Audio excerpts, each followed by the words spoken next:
In the third segment of evaluating human performance challenges, or defining what does good look like, we're going to talk about a few more bulleted items that we go over in this segment of the training that we perform. The very first item in this area is talked about inconsistent placekeeping methods. We kind of talked about that a little while ago, where we talked about the fact that maybe someone inadvertently used maybe they didn't use an independent verifier when they should have used a concurrent verifier. In this case, what we're looking for is that we find that sometimes people have identified the need to use placekeeping for procedures in particular, that where if personal injury or equipment damage could occur, we usually highly recommend, or in like the nuclear industry they require it, that they actually have some form of placekeeping in those type of documents. In this area, what we look at is we've seen, and through audits that we perform, that sometimes a procedure may have multiple sections in it, kind of like multiple chapters of a book. And we'll go through, and the whole book or the whole procedure has been listed as something that requires placekeeping. And we'll find section 1 has placekeeping, but section 2 doesn't, and section 3 does, section 4 does, and then section 5 doesn't. So it's very inconsistent where it goes. Or if it's an industrial plant and there's multiple pieces of equipment, the equipment on unit 1 requires placekeeping, but then the equipment on unit 2 doesn't. So what we try to get across to the writers here is that we're looking to make sure that everything about human factors and procedures is about consistency. And so we're trying to make sure that they look at the fact that when they decide to select placekeeping, and they make sure that placekeeping is listed in the margins of the document, where they use check boxes or initial lines, that it's used consistently throughout the procedure and everywhere where it applies. The next bullet that we're going to talk about is precautions, notes, cautions, and warnings that basically provide no value.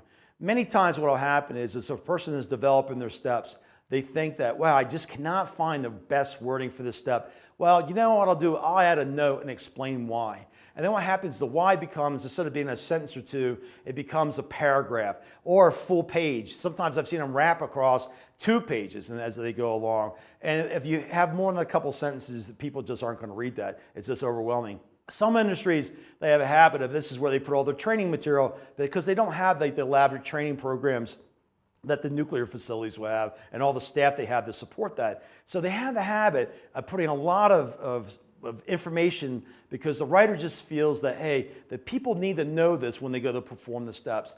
And we try to tell people that that's not the case.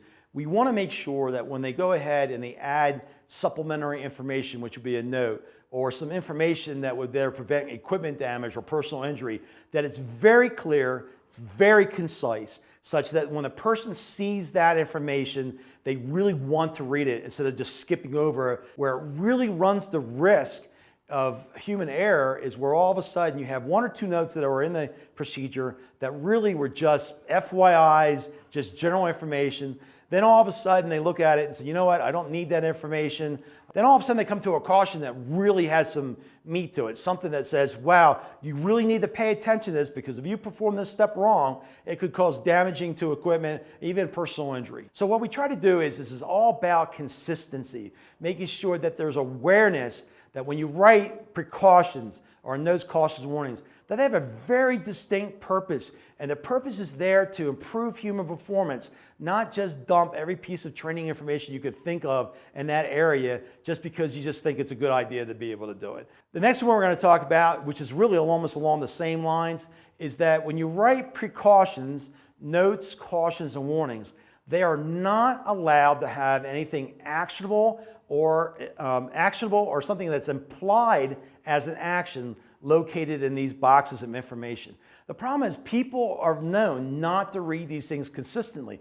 For some reasons, just because of what I explained, because there's a lot of training information, and look, I've already done this job many times. I don't need those details. I can skip over it. Maybe the procedure gets revised and they add some additional information. Now this information is very critical, but yet because they've done it previously, they skip over it again because they just don't think it's any different than the last time they performed the document, thus challenging human performance again.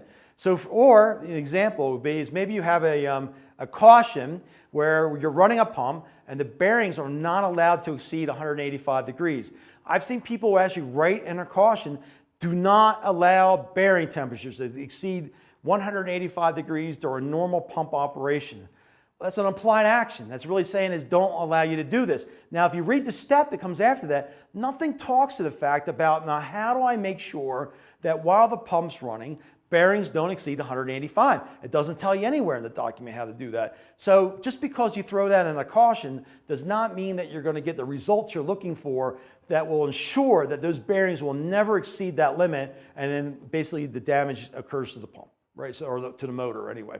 And the last one that I want to talk about is unrelated actions in the same step. Previously in the earlier segment, I talked about how you're only allowed to have one action per step.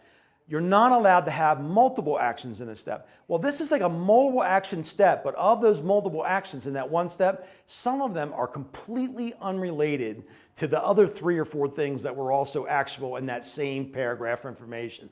So now think about that. You have a totally different topic, all embedded in the same step. And what happens, the person only reads the first sentence or two, completely thinks they know what they're doing, and then some off-topic thing that's nothing to do with the first 2 or 3 sentences is not performed. Thank you for watching What Does Good Look Like? Identifying and eliminating human error-likely situations. This concludes Part 3. Please visit our website for additional content and information, or contact us regarding training, staff augmentation, and human factors writing.